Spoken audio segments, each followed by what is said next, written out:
You are listening to the Archaeology Podcast Network.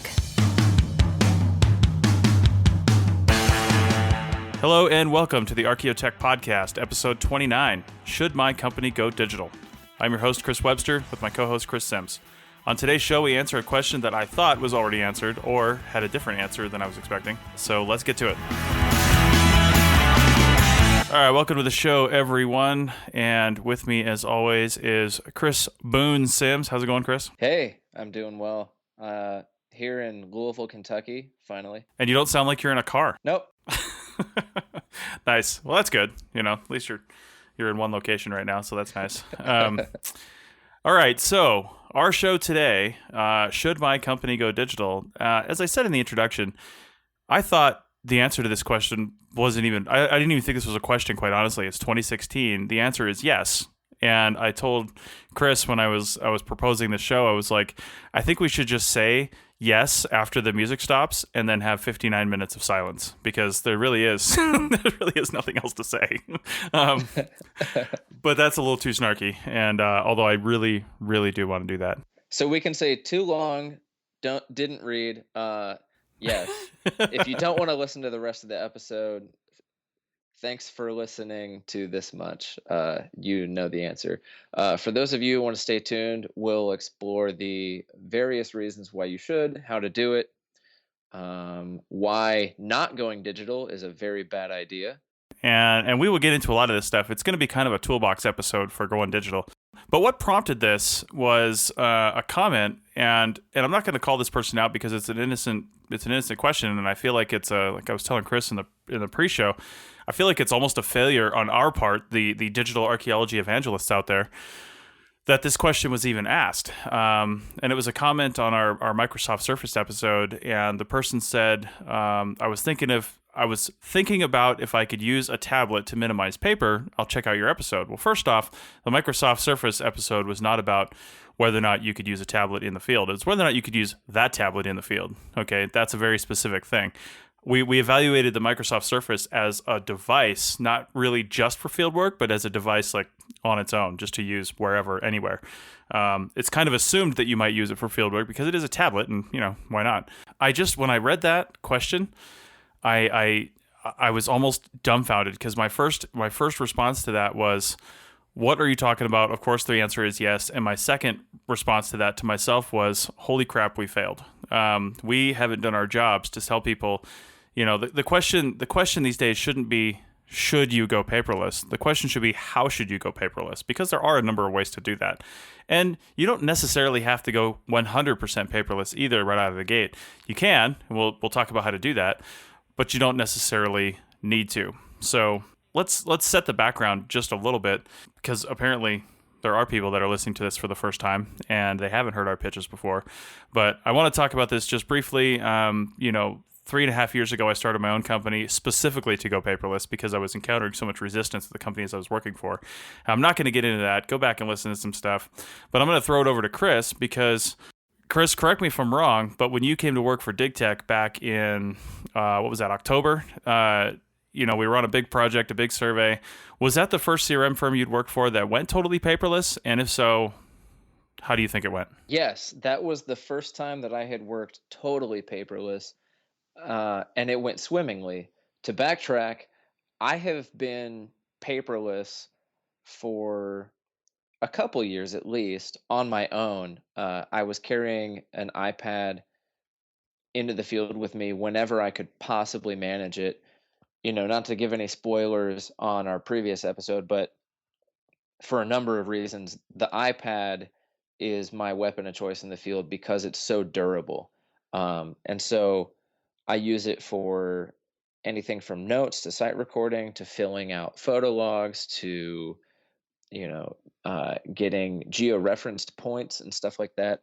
But anyhow, when we were working together in California, the entire operation was paperless from the field to the finished product of the report that you submitted to the clients. And it was so smooth that, from the field tech's end of it, it just felt wonderful. There's just so little wasted time. You weren't lugging around a notebook full of papers and, stopping every few meters to jot down notes, which are basically like, the quotation marks from above saying, oh yeah, still nothing. Um, so, Nice. it was just like, it was smooth. It was fast. It was smooth. It was convenient, and it worked for us. Well, and that's good. And I don't think Chris is just saying that because because I was his boss. So I had people working for me last year that would tell me the truth. I mean, they didn't care who the hell I was. So I experienced that, and I appreciate it, and I appreciate hearing about. And I would ask you guys frequently too. Are there problems? Where can we fix this? And then we would try to, because there were issues. I mean, I had used tablets in the field for several years, but I had never done it on a project of that scale. And so I figured there would be some scalable issues to deal with. And there were a couple issues that we did run into. Some of those were unique to our project area, were unique to that project that we just didn't know were going to happen until we got out there.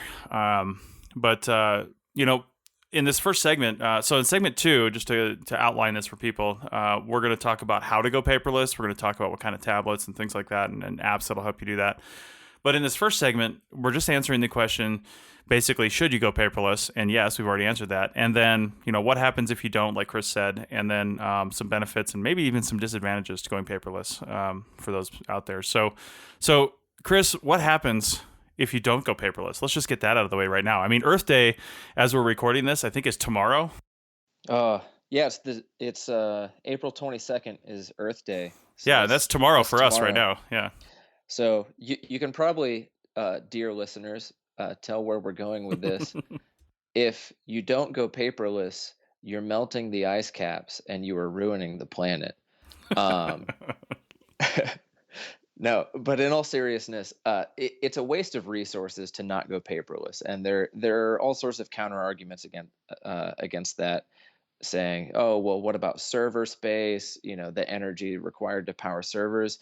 Eventually, all of our electricity will be on a renewable grid, and it will be more efficient than anything we've ever seen in the past." Mm-hmm.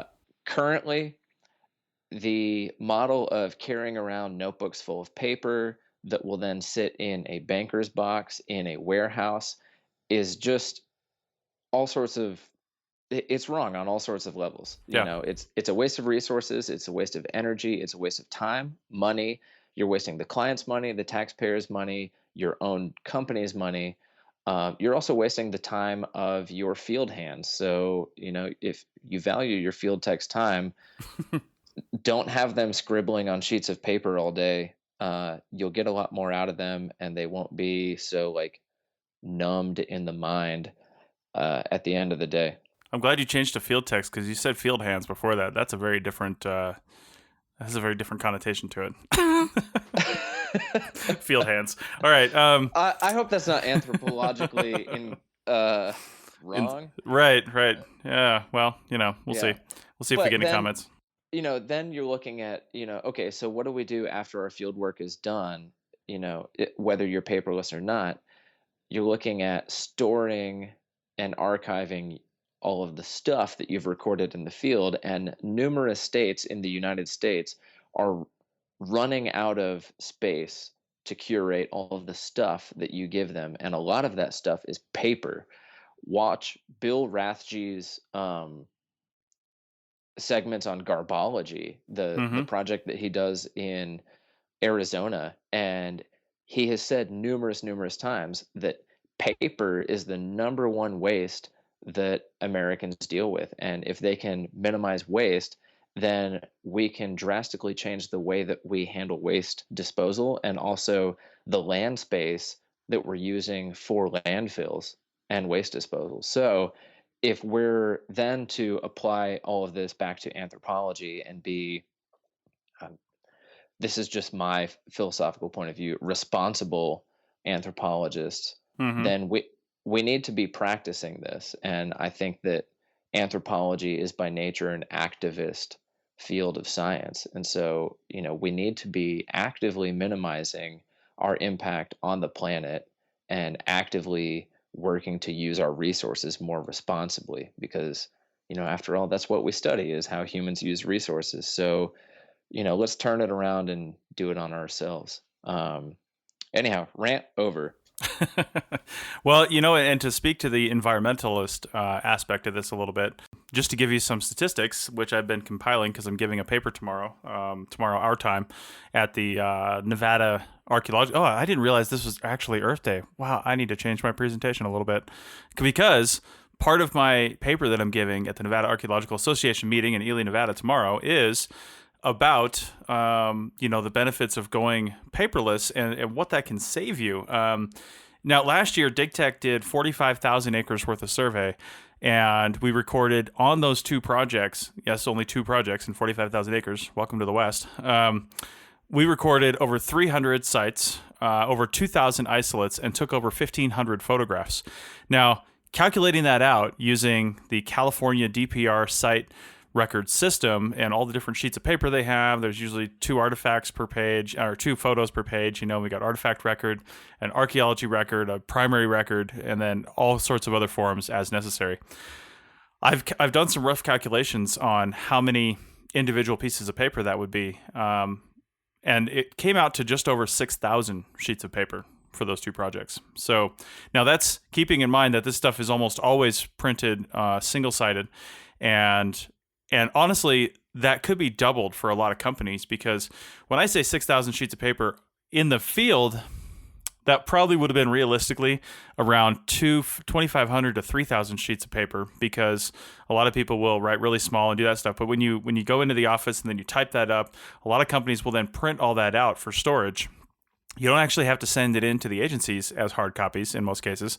They'll take PDFs, but a lot of these companies will print that stuff out, and they will store that stuff on their own in hard copy format. So your 6,000 sheets of paper could easily be 7, 8, 9,000 sheets of paper for basically a field season, out here in the West, if you record 200 to 300 sites. So, I mean, that's a mind-boggling amount of paper, and the storage as well.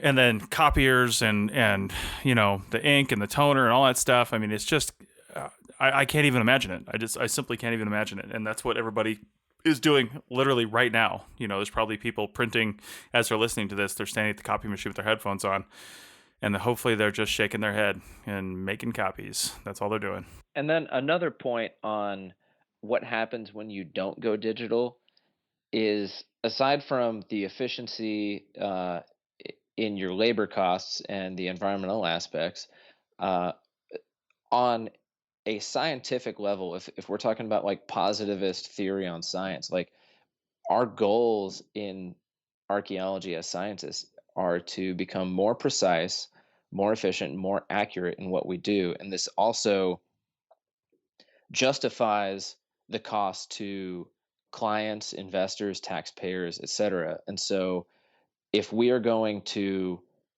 move digitally, there are ways to do this to achieve more precision, accuracy, and efficiency. And if we can succeed in all of this, then I think it will be incredibly successful for archaeology in justifying our furthered existence to all of these stakeholders, when right now we're looking at a market that is, year after year, the fiscal budgets are being slashed violently against anthropology and especially archaeology, and for numerous reasons. So I think it's a good self-defense strategy to go digital.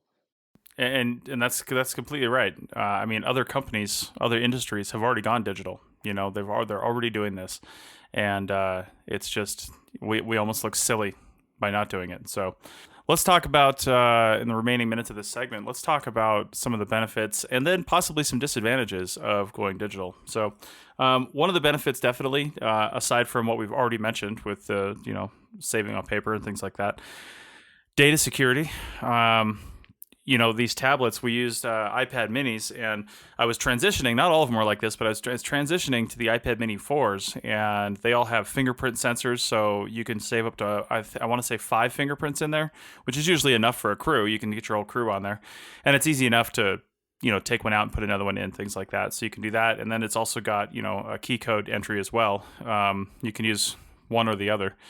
And the app that we were using, which we'll talk about later, also had fingerprint security, so I could turn that on for the app itself. So even if somebody got into the machine, they'd have to use fingerprint security to get into the app, which means the data inside was encrypted. So if they got to the data in some other way, it would be encrypted. And it was I can't remember the encryption on the app that we used, but it's pretty high. So that's pretty safe. If you leave your tablet at the gas station in the morning or something like that, there's little chance somebody's going to get in there.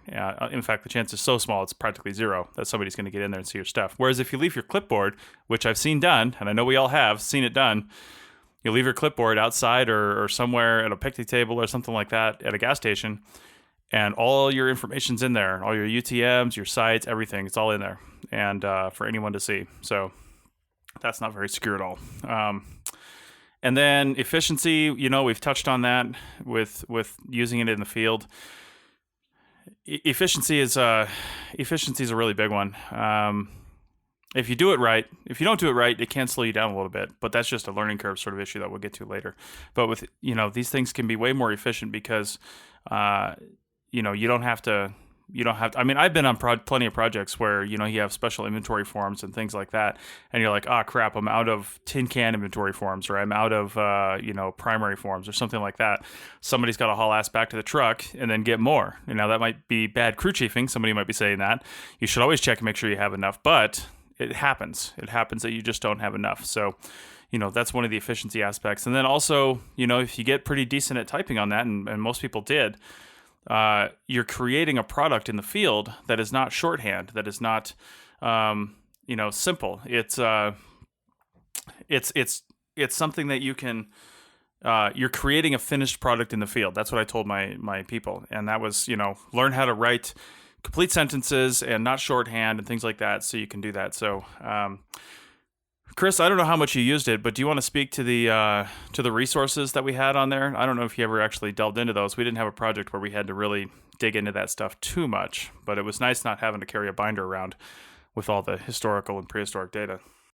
Yeah, there were at least a couple sites that were quite large and had numerous resources or archaeological features, as other companies and regions would call them.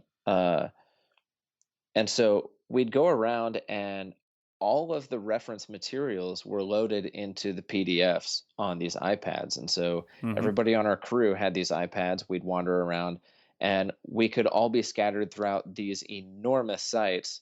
And, just because of the skill sets of the crews that we had, most of us knew a lot of the material off the top of our heads, and were also gifted at writing the copy for the feature descriptions and site descriptions and stuff like that. But if we were ever uncertain, we could refer back to the reference materials and even cite them and stuff like that. Mm-hmm. So it was just incredible, and it's so much quicker than the alternative, which is taking pictures, wondering about it for a few hours, and then once you're back in the office and finally have office time away from the field, which I think everybody in CRM will sympathize with that. It's like, when can I get out of the field and actually into the office? And so that just wasn't an issue with us. We were able to do all of that stuff on the fly in the field. And, sometimes we would even use our drive time back to the headquarters at the end of the day. We'd be all putzing around on the iPads, figuring out any of the missing points, and then no work outside of work. That was pretty awesome. Yeah, and there was only a couple of us that did a few things outside of work, which was basically just uploading the tablets and filling out the master forms that we had with all the data, and then figuring out our survey for the next day. But that's kind of typical. You can't really get around figuring out your survey for the next day. The smart crew chief will do that before or after work the previous day, or before work the next day, so you're not taking up 8 people's time trying to figure out where you're going to survey. But no iPad's going to fix that. But yeah, you're right. We just didn't have a lot of work for our crew chiefs to do at the end of the day, because, at least with the site data that we collected, because there just wasn't any. It was done. And we're almost out of time here. I think we're gonna take a break real quick and then talk about real quick on the other side of the break some of the disadvantages to going digital. You'll find that they're not really disadvantages. Spoiler alert. But anyway, we're going to talk about that, and then we'll talk also about exactly how to go paperless. We'll answer that question for you. All right, back in a minute. All these things we make no apology for the study of archaeology, but we don't do dinosaurs. Did aliens build Stonehenge? Did the Easter Island statues walk? Did the Vikings colonize Midwest America? What does mainstream archaeology have to say about all of this? Listen to the Archaeological Fantasies podcast and learn about popular archaeological mysteries. Hoax or fact? Learn to tell the difference with Dr. Kenneth Fader and co-host Sarah of the Archae Fantasies blog. Check out the show on iTunes and Stitcher Radio and at www.archaeologypodcastnetwork.com/archaefantasies. And get ready to think critically. Let's get back to the show. Funny beady blokes you will see are a staple of archaeology. And we're back. And in this segment, we're going to talk about some of the disadvantages to going digital or paperless in archaeology. And the first one that we're going to talk about is the learning curve involved. And so this really impacts everybody, from the field tech to the crew chief, project manager, and people in the office as well. And that can all be overcome quite easily. And I'd say the biggest counter argument to that is that you're going to face a learning curve and you're going to face investments in training no matter what method you use. And that's already visible in the traditional methods in field archaeology that we use now. But that's just one of those things that you take as, an externality as a business manager. And so you expect that once you have successfully trained one of your field techs or anybody else in your company to use new technology, that they will be a good worker and that will pay off for you. So, it's just six one hand, half dozen the other.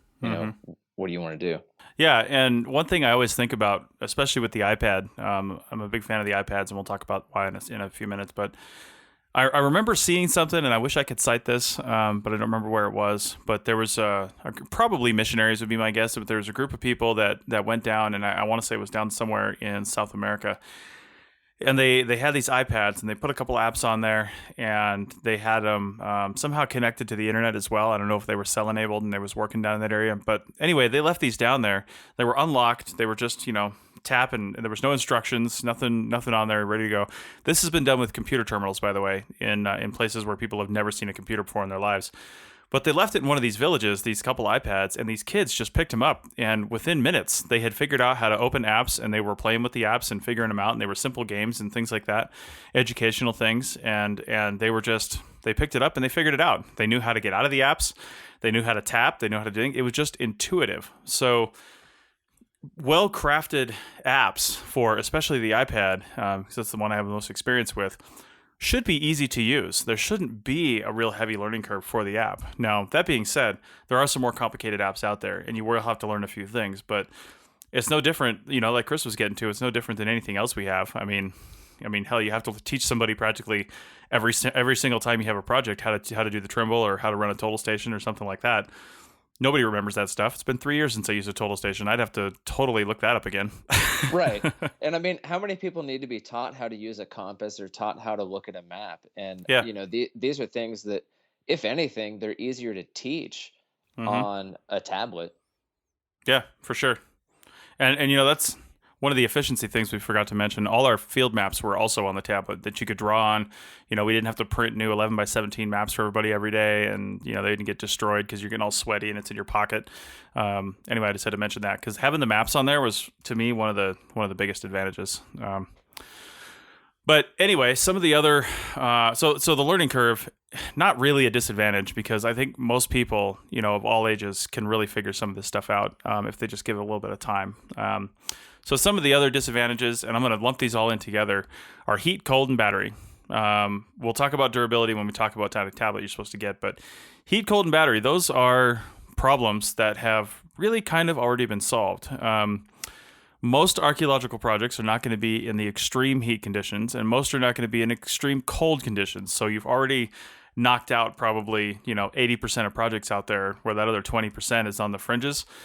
And there might just be nothing you can do about some of that stuff. For cold you can fix real easily if you just put it in a better case or a better container, and you don't just you don't leave it in crazy places. Heat can also be fixed in most cases.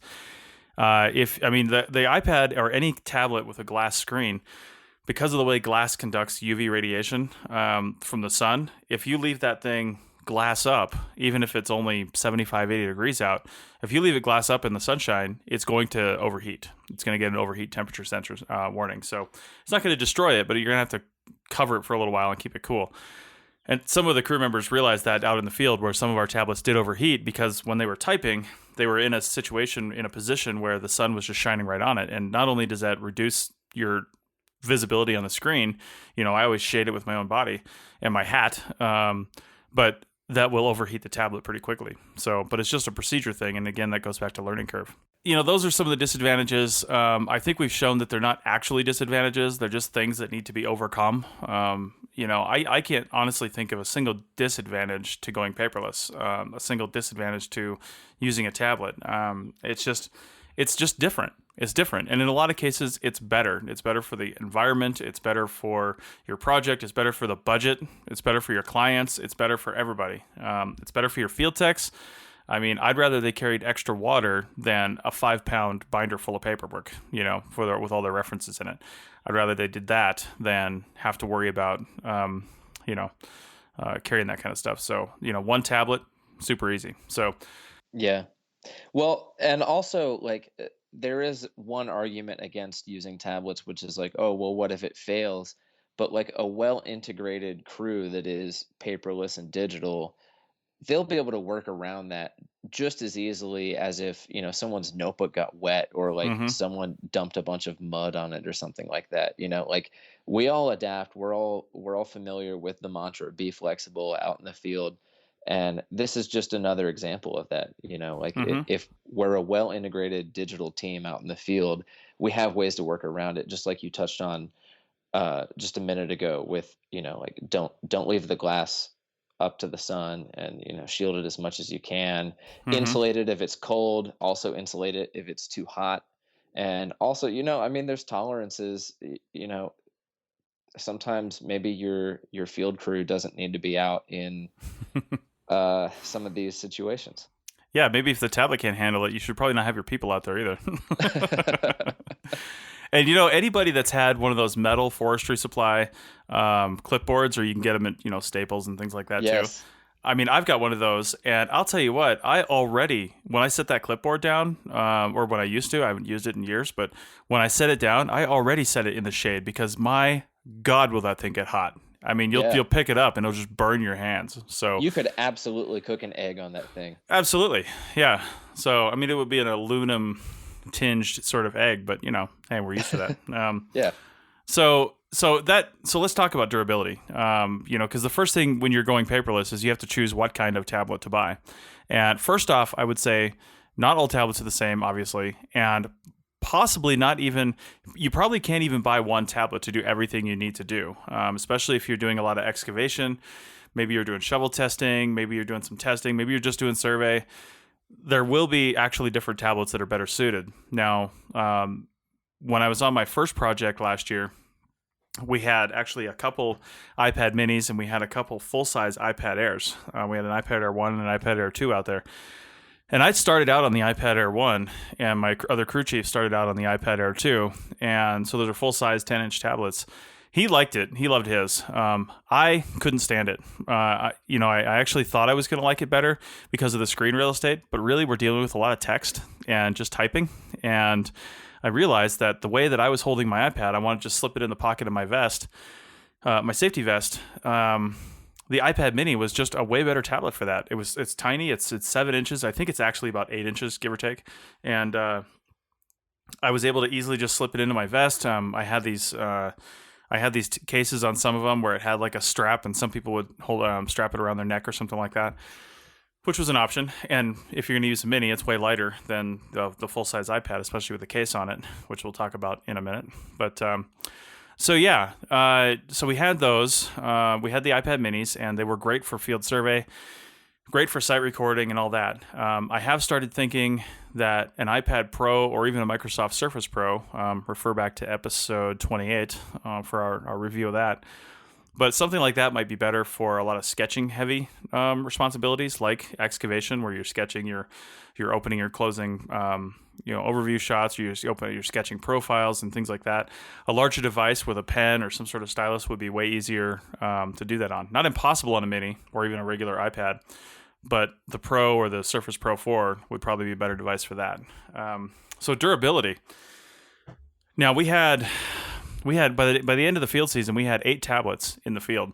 And Chris, how many of those did we break? Well, first off, we had 8 iPad minis and we had 2 Trimbles. What got broken on that project? Oh, well, this is going to make everybody in CRM cringe. The Trimble got broken. Exactly. We had 8 iPad minis that were out, and we weren't reckless with them, but we also weren't overly cautious with them because we knew that it wouldn't be a catastrophic loss if one of them got busted. Mm-hmm. And they were all being carried around in life-proof cases, which handled the high Mojave Desert very well, remarkably. But the Trimble, all it took was, one stumble. One stumble, and it fell like 3 feet to the ground and happened to land on an angular rock, and it busted the screen. Yep. I dropped my iPad mini probably every day I was out there because of where I stuck it in my vest. Yeah. Yeah. So we beat the hell out of these iPad minis, and they held up like champs. Well, and at the end of the project, I let everybody keep their iPads, or I redistributed them, and I wiped them out and I redistributed them. I mean, have you had any problems with yours? I mean, it's April now, 4 months later, 5 months later. Absolutely not, and in fact, it's replaced my very old MacBook Pro as my preferred computer, and this is just an iPad Mini. So nice. I'll be looking forward to replacing my MacBook Pro in the next week or two. Mm-hmm. With another MacBook Pro. Yeah. Okay. Well, some of the other things you need to consider when choosing a tablet are weight. And again, the iPad mini is a good one for that. Now, I am a Mac person, but I have used the Samsung Galaxy line of tablets as well, the 10.1 inch and also the 7-inch Galaxy tablets. And I got to say, they are on par with the iPad. So if you're in the Android ecosystem, get one of those because they're glass tablets with metal backs, just like the iPads. They've got just as good a processors, just as good a screen resolution. They've even got a couple extra features, like they already have a stylus like built in. That's really nice and actually very handy. I'm just not in the Mac or the Android ecosystem, so I don't want to use those. But people think, if I go Android, it's automatically going to be cheaper. But I'll tell you what, those Samsung Galaxy line of tablets are on par with iPads, if not more expensive sometimes, depending on where you buy them. So Apple controls the price of their devices. Samsung does not. So you have to shop around for a good deal on those. Yeah, but like you said with the ecosystem, you've got to think about how well it will integrate with, everything else you're doing in your life. And so that's really the main reason why I stick with iPads, iPhones, and MacBooks is just because everything else I've been doing for the better part of the past decade is all in that ecosystem. Mm-hmm. Well, and one of the other problems with Android that we've harped on before is if you buy a cheaper device, that device is going to come with the automatic inability to upgrade to, a couple different operating steps up. They just know that it's cheap enough, you're going to buy another one, right? I'm pretty sure that's why they do that. Because if you buy a cheap device and the operating system upgrades, and then it upgrades again the next year, you might be done at that point, and not be able to upgrade the operating system. Now, you might be saying, okay, big deal. I can still use the app that I'm using, right? Not necessarily, because the app is going to upgrade for the current operating system if they're supporting their app, and it might stop working. It happens with iOS stuff too. If you don't upgrade your operating system, your app might stop working. So because the apps will update automatically unless your device is always offline, it's never connected to the internet, then you're fine. Then as long as your tablet doesn't break, you'll be okay. But that's highly unrealistic. Most people are going to let their tablet go online every once in a while, and the app is probably going to update automatically unless you shut all that stuff off. So the other thing with the Android line is just the wild west of tablets out there. You can get pretty much anything, and you don't even know if the app that you want to get to record stuff on is even available for that tablet or is supported on that tablet, or something like that. So another reason I stick with Apple, because they upgrade their devices uniformly. They show a way higher percentage of people that upgrade their device to the most current operating system than Android users, simply because they might not be able to on Android. So from an app developer standpoint, it's really great for people to go Apple, because that your app is going to constantly be running, perfectly on that device, or as perfectly as it can. So yeah, it's not just about materialism and social status. Like, there actually is a practical reason behind why we stick with the iOS. Indeed. So let's talk about weight a little bit. We had a pretty rugged, durable case on there. The iPad mini is pretty light to begin with, but with that case, I want to say it was probably still under 1.5 pounds, probably. It was still pretty light. I mean, you didn't find it when you were recording and had it in your hand. You weren't like hanging it or had it in your pack, like you're recording a big site or something like that. There was no fatigue, not like with the Trimble or anything like that. No, absolutely not. And in fact, like Webby had mentioned a few minutes ago, that he gave all of his crew these iPad minis after we used them. When I was done, I replaced the LifeProof case with an OtterBox. I think it's called the Defender series. It's whatever the most robust series is, just because I actually prefer something a little chunkier and heavier, because I'm not worried I'm going to drop it. Not that anything's going to happen to it if I do drop it. It's just, a hassle to drop things constantly. So I like it just because it's chunkier, it's a little heavier, it's easier to like get a good grip on it. The LifeProof case held up wonderfully, but I just happen to be a big fan of OtterBox cases, so that's what I switched to. And honestly, even so, the weight never bothers me. Nice, yeah, because OtterBox cases are a little bit heavier. But even so, I mean, I agree with you. My preference always was OtterBox. I've had OtterBox cases on my tablets and phones since I started putting rugged cases on them. The only reason I got LifeProof cases for those ones that we had was because when the iPad Mini 4 came out, LifeProof was the first one to make a case for it, and I needed cases now. OtterBox was a little behind the curve, which is funny because I don't know if you know this, but they're the same company now.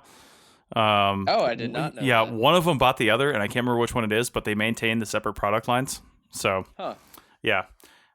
Anyway, so the point is, find a good case. Make sure the case is fits for the environment that you're going to be in. If it doesn't need to be totally and completely waterproof because you work in the desert all the time, and anytime there's even a hint of rain, you head to the truck, then go with something that's a little less durable. The one thing with the OtterBox Defender series cases, they're not waterproof. They're water resistant, so they'll take a rain, but you can't drop it in a stream. The LifeProof cases, if you don't take the little vents out of the side, you can actually drop those in the water, and they're waterproof for a couple minutes. So if that's a concern for you, then you have to get the right case for that. Also, let's talk real quick because we're running out of time. Memory, all the iPads that I bought, which now this wasn't a good thing once I gave them to my employees because I'm sure they wanted bigger ones, but I bought the 16 gigabyte ones because for field work, just like the Trimble and any other electronic device you have, like your camera, things like that, you're uploading that stuff daily. So there's no real reason to get the larger hard drive. You get a larger hard drive, you'll just store more crap in it, right? I mean, this prompts me to delete stuff. It held all our references, though, that only take a couple of gigabytes. Plenty of photos. Nobody ever had a problem. We took, hundreds of photos sometimes in a day when we had some of these bigger sites, and nobody ever had a problem running out of memory. So, and the processing speed was great on these things. Basically, just find the right device for the job, put a good case on it, and then get out in the field. Yeah. That's it. Yeah, that really is. It's insanely easy to do this. Yeah. Now, I will mention I'm going to mention one app that's going to help out in the app of the day segment, and I would say go back and look at some of our other podcasts. Maybe type in this stuff in the search fields on our website, archaeologypodcastnetwork.com/archaeotech, because some of the apps that we use, we don't have time to really go into them because we have talked about them before. But the app I used for my field forms, which you can adapt to any form that you could ever possibly imagine, is called Tap Forms. And my company, DigTech, actually has a service where we'll create those forms for you. When you look at the cost savings, it's a pretty reasonable price. So contact me if you want to do that. But Also, we used pretty heavily an app called iAnnotate, which is basically a PDF reading app. All our field maps were in there, and when I was crew chiefing, I would basically draw out all of our transects with the UTM numbers and everything, and then I would screenshot that. It was the easiest way to do it because we didn't have cell connectivity in most of those places. So I'd screenshot it and then airdrop it to the other tablets. Now, airdrop had its issues, but most of the time it worked just fine. So, and then the field techs could either open that up in another application or just as a photograph. If they opened it up in a program called Graphic, which we'll talk about, or I annotate, then they could actually annotate on there so they knew which transect they were on and, which one they had to do next. And I think it's good for people to have a solid concept of what the goals are for the day too. You can be able to look at that and mark off the transects as you go and have a sort of a sense of completion. Yeah. And the alternative to that, I worked in the Southeast for many years, and I would print out our topo maps on sheets of paper, and I would have, I would just draw it with a Sharpie or something like that. So we were doing basically the same thing, but much less efficient and with probably a much greater cost to the company considering color printing and whatnot. Oh yeah, there was one printing facility in Ridgecrest where we were working, and they weren't cheap. And that's where I would have had to print or bring a printer with me. How many hotel rooms have you seen for crew chiefs that have, their whole printer, computer set up, and they're dealing with paper, and it's 7:00 at night. They just want a beer already, and they've got to go out and buy an toner, but they're in a small town that doesn't sell any, and they got to order it, and blah blah blah blah blah. So. It's just avoid all of that. Do your maps digitally, and then all your people will have them. So. I've seen companies save money on map printing by just having the crew chief has the map and they don't actually hand any maps out, which I think is disingenuous to the field crew. They need to be able to see what's going on. So yeah. All right. Well, we're just about done with this segment. I would say, check out some of other stuff on the different apps. So Tapforms, iAnnotate, those are the two big ones. And we're going to talk about another app that's good for the field, another app that's just good for you right after this.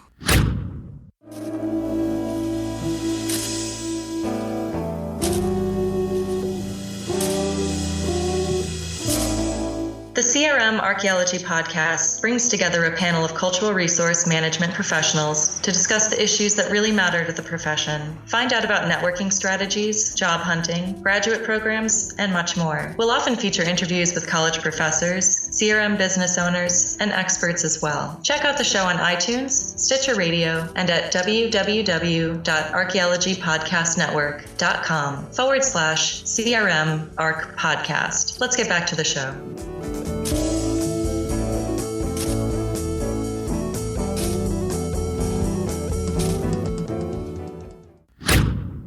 Okay, we're back, and we're going to do the App of the Day segment now. And the first app we're going to talk about is one that I just started using a couple weeks ago because I was researching it for another thing that I'm doing.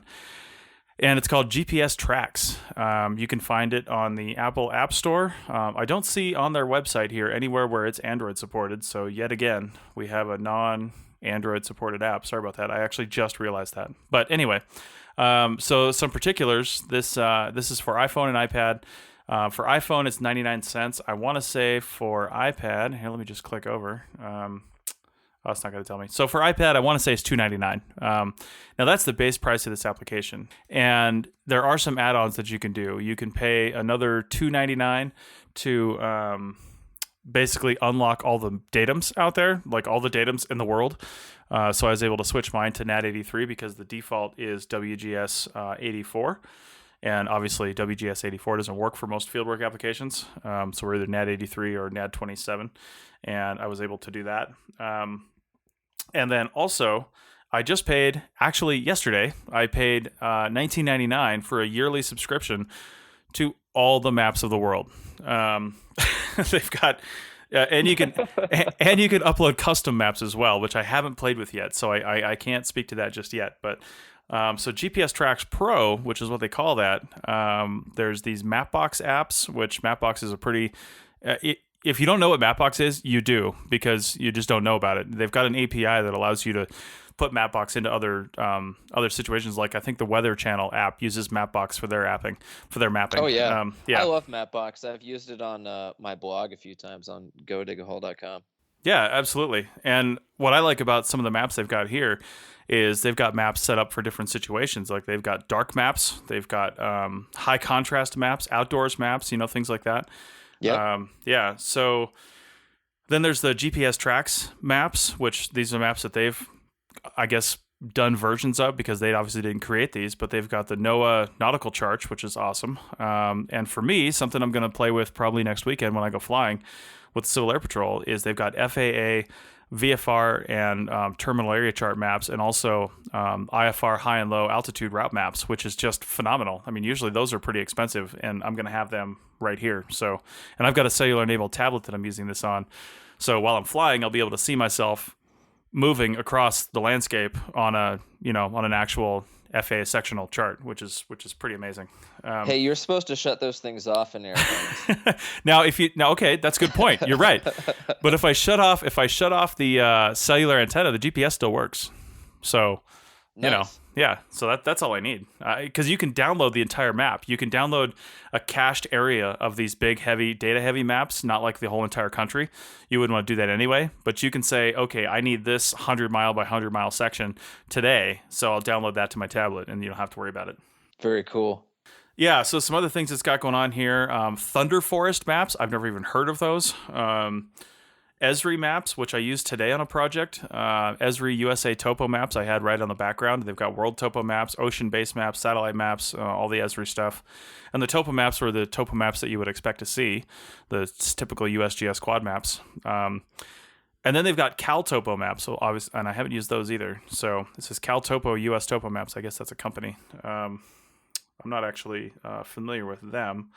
So some of the other cool things about this, you can import waypoints and tracks if you want. Like if you have a whole bunch of waypoints, like site points or something like that in your GIS database, and you don't really want to put those on the Trimble for some reason, maybe you just want to give them to everybody in your crew, you can export those and then import them into this application using various methods.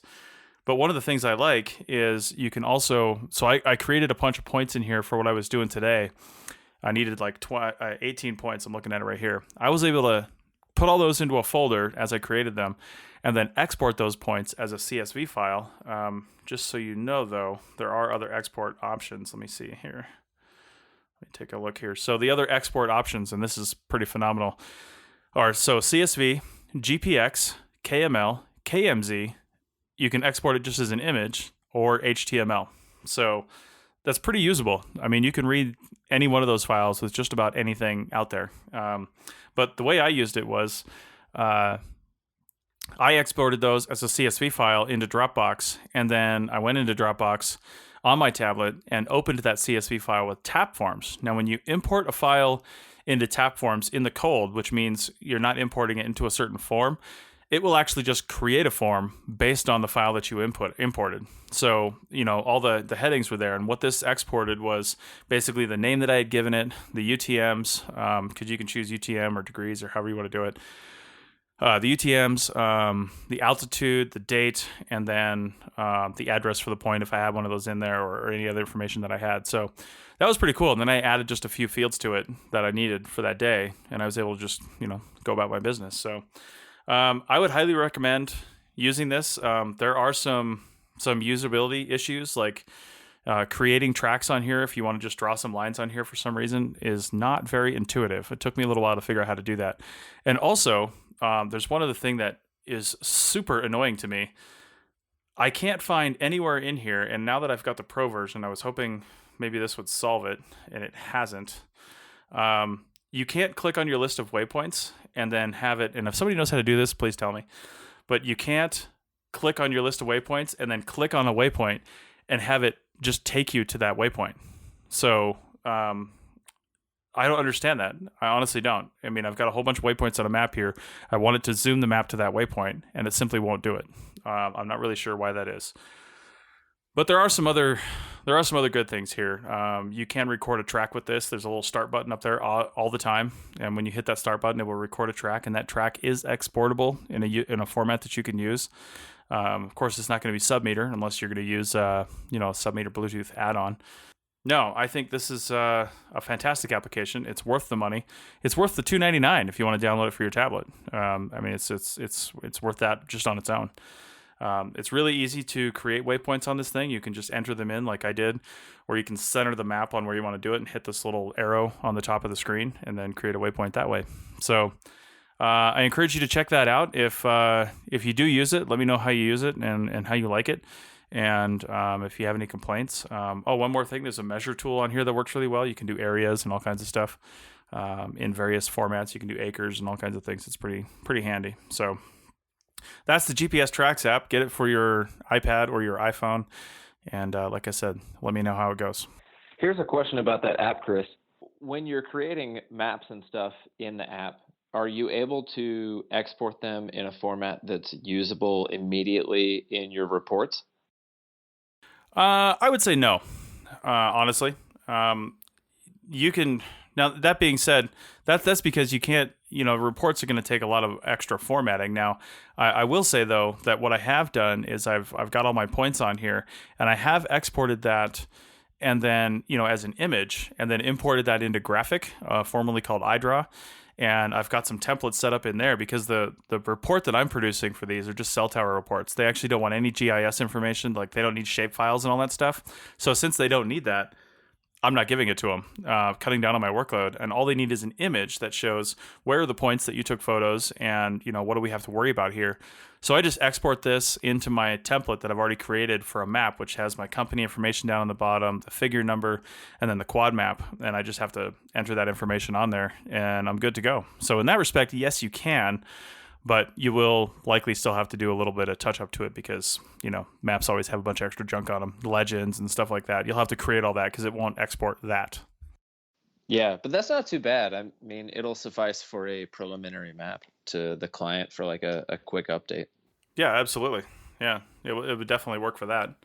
All right, so I think that about covers GPS Tracks. Like I said, go check it out. Now, Chris is going to talk about an app that is not very archaeological unless you really think about it. So go ahead. With that introduction, I leave it to you. Great intro, Webby. Thank you. So the app that I'm going to cover is called MyFitnessPal, and it is basically a food diary that was created by Under Armour, the athletic clothing brand. The reason why I chose this food diary is because if you've been a longtime listener of the CRM Archaeology podcast here on the Archaeology Podcast Network, I think it was maybe 6 months ago or less, we had an episode that talked about fitness in the field. And this is a topic that a lot of archaeologists talk about, whether they're in academic or CRM or, any other line of archaeology field work. And, it's just one of these constant things. It's, occupational fitness, even outside of archaeology is a big deal. So I use it to log my food, especially when I'm on archaeology projects. I find that I'm not very diligent when I'm not doing field work. However, this thing is awesome. It's so efficient. Like, it has a really good barcode scanner and it has an extensive database of food that you can scan. So basically anything you can find in a major grocery store, it can scan and it will automatically deliver the nutrition facts. And so you can set fitness goals and it'll sync up with various other health apps. So on the iOS, it has the built-in health app and it'll automatically track your steps regardless of your cell connectivity or whatever. So like when I was working with Webby in California, I'd have my phone on airplane mode just so that I wasn't burning out my battery searching for a non-existent cell signal. But it would still track my steps. And so, it would say, oh, well, you hiked 18 miles today, and it would plug it into my MyFitnessPal. And when I would enter all the food for the daily diary entry, it would say, well, you consumed, say, 2,800 calories, but you also burned, 2,000 calories. So you need to eat more if you're going to get up to your goal. And so, in my instance at that point, I was actually trying to gain weight, but You you know, bastard. it's also, I'm trying to make gains, bro. Um, it's also really good for weight loss. And so like it'll, at the end of your daily entry, when you hit submit, it'll say, okay, well, based on what you ate today, in 5 weeks, you would lose, 5 pounds, something Hmm. like that. And so it's pretty good. And also like there's a social aspect to it. I have it turned off on mine so that, I don't have anybody monitoring what I eat. Um, but it's pretty good. And it also, the main thing that I use for, there's a function on there. It's on the nutrition tab, and it's called macros, and it basically breaks things down by carbohydrates, fats, and proteins. And it's probably the most efficient way for a lay person to track their nutritional outlook from day to Hmm. day. You don't really need an advanced degree in nutrition or uh, a dietitian's certificate to do this. It's really intuitive, and I found that by the end of my time in California, I was in the best shape of my life. And so it's been a challenge to keep up with that personally, but it's really good, and I'm sure a lot of other CRM archaeologists would find that useful because when I was in the Southeast, I was living in I'd go on the road for several weeks at a time, and I'd be living in exit ramp towns in the middle of BFE nowhere, Arkansas or Alabama, where, it's a food desert to start with, but at least knowing what your nutritional outlook is day by day, it helped me tailor what I would buy at the store. I'd be like, okay, well, I need to be consuming less carbs and more proteins, stuff like that. Or, Mm. even vice versa. There were times when it would say, oh, hey, you've actually been trimming your carbs down too much. You need to get more. So, those are things that you can do, day to day and, every few days when you restock at the grocery store. So, go back, listen to that episode of the CRM Archaeology podcast. I think all of us related to the CRM Archaeology podcast have blog posts about it too. So there's some material on it. And then, use the app and, also talk to a personal trainer. Yeah, absolutely. First off, that we'll have this in the show notes, but that episode is episode 72, called "Fitness and the Quality of Life," of the CRM Archaeology Podcast, and you can find that at archaeologypodcastnetwork.com/CRM Arc Podcast/72. So I've been using MyFitnessPal for probably 3 or 4 years now, and I love how one of the things I was going to say, Chris, about what you're saying is. If you're about its nutrition tracking. So if you're scanning in your foods, then it knows all the other little things on the nutrition label. And if you just like at the end of the day, if you're like, man, why do I feel like crap? And you look at your MyFitnessPal and it's because you had 8,000% of your daily carbohydrates because you stopped at the gas station before and after work. Yeah. That's probably why, you can probably track that. But also I like that other apps connect to it. I used to have Fitbit and that connected to it. So it would track my steps within the MyFitnessPal app, which is good because it shows you a little graph at the top or a little equation at the top that says, here's your daily calories for the day minus the food you ate plus the exercise equals what you have left. So you could exercise your way into more food if you wanted to, or if you really want to lose weight, you don't do what I heard somebody else say is eat your exercise. So if you did 1,000-calorie workout, that doesn't mean you can have 3,500 calories in food today. But maybe it does. Maybe if you're going out for a big night with the crew and you want to do an extra, you want to make up for it, then and you're going to have a 1,500 to 2,000 calorie meal because it's the only place to eat in town and it's Denny's. So go for a workout beforehand, and that combined with your survey for the day, which it's tracking if you've got your steps turned on, that you can take that hit. So. And I've got an Apple Watch that syncs to it as well through the Apple ecosystem. Plus, also, you might notice an Under Armour symbol on there. They were actually purchased by Under Armour less than a year ago. So that's why that says that. But it is myfitnesspal.com. You can use the website and the app for free. They have pro accounts, which I've never used, but it really just gives you more stats. So if you're a stats junkie, you can get the pro accounts. But yeah, I think it's good to have apps on like this, Chris. It was a good call because, pretty much everything we do in some way or another is connected to making the lives of field technicians and archaeologists better. And it's a quality of life issue, and fitness and health is a huge part of that. Yeah, definitely. And like I have mine linked with my Strava too. And there's several other archaeologists on Strava. Stephen Wagner is the one who kind of pushed me to join like the archaeology Me too. Strava thing. And I think I'm the least performing member of the archaeology Strava thing, but it still helps me out with my my daily and weekly nutrition goals and Nice. whatnot. Yeah, Strava, for those that don't know, is for biking typically. For cyclists, it's pretty crazy. And also Runkeeper is a famous one. And Runkeeper is not just for running either. If you don't have any other fitness tracking stuff, I would say start with Runkeeper because you can put in hikes, walks, jogs, runs, cycles, elliptical, whatever you want. You can just put in a workout that, if you were at the gym and you were on a stationary machine, but you know how many calories you burned, which is totally inaccurate, but you can put it in anyway and just track that manually. So if you're into all the stats and the tracking, you put that into Runkeeper, and then it will automatically transfer over to MyFitnessPal if you've got those two connected. So Anyway, this is all for stats junkies, but if you don't understand how your own body's working and you don't understand your stats, then you won't understand why certain things are happening to your body. So so talk to a personal trainer. Yeah. Go digital, be healthy in the field. I'm going to insert the more you know. And then make the little rainbow sound. I can't. No, he goes. But don't take my word for it. Dun, dun, dun. All right, man. We're gonna call it here.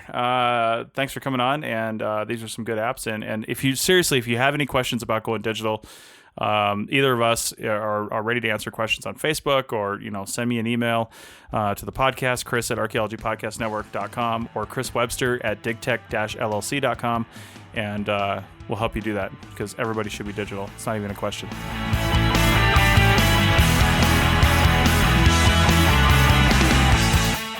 That's it for another episode of the Archaeotech Podcast. Links to some of the items mentioned on the show are in the show notes for this podcast, which can be found at www.archaeologypodcastnetwork.com/archaeotech. If you like the show and want to comment, please do. You can leave comments about this or any other episode on the website or on the iTunes page for this episode. You can also email us at chris@archaeologypodcastnetwork.com or use the contact form on the podcast webpage. If you'd like us to answer a question on a future episode, email us. Use the contact form on the website or tweet your questions with the hashtag Archaeotech or tag @ArcPodNet in your tweet. Please share the link to this show wherever you saw it. If you'd like to subscribe to this podcast, you can do so on iTunes or on Stitcher Radio. You can also type the name of the podcast into your favorite podcasting app and subscribe that way. Don't forget to go over to iTunes and leave a review of the show. It helps us get noticed so more people can find our podcast and benefit from the content. Also, send us show suggestions and interview suggestions. We want this to be a resource for field technicians everywhere, and we want to know what you want to know about. This show is produced by Chris Webster and Tristan Boyle and was edited by Chris Webster. This has been a presentation of the Archaeology Podcast Network. Visit us on the web for show notes and other podcasts at www.archaeologypodcastnetwork.com. Contact us at chris@archaeologypodcastnetwork.com. Thanks again for listening to this episode and for supporting the Archaeology Podcast Network. If you want these shows to keep going, consider becoming a member for just $7.99 a month. That's cheaper than a venti quad eggnog latte. Go to arcpodnet.com/members for more info.